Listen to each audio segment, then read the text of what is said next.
Cette conférence de Riyad ayant enregistré la présence de plusieurs délégations tant africaines qu'arabes a été entièrement consacrée aux questions économiques et au développement des échanges entre ces deux blocs du monde.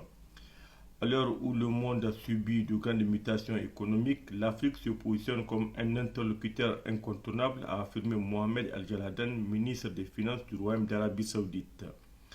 Allocution suivie par celle du prince Abdelaziz bin Salman Al Saoud, également ministre de l'Énergie, qui a vanté les mérites de l'Afrique dans le combat contre les changements climatiques et l'utilisation de l'énergie propre.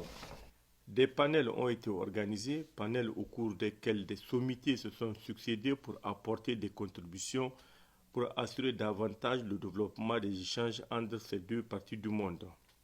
Après une journée d'intenses travaux, plusieurs pays africains ont signé des conventions avec leurs partenaires. Parmi ces pays figure le Niger. Le Premier ministre de la Transition a salué cette coopération avec les pays arabes qui démontre la régularisation de la situation au Niger.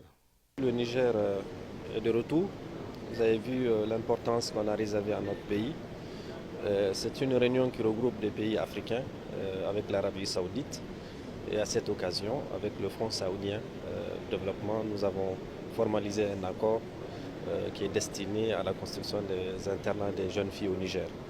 C'est pour dire que la parenthèse qui a donné lieu à une sorte d'ostracisme suscité par le pays que vous connaissez est en train de se trouver derrière nous. Donc tous ensemble, nous allons continuer notre bonhomme de chemin et aller vers l'objectif qui est celui d'affirmation de notre souveraineté et du développement économique de notre pays.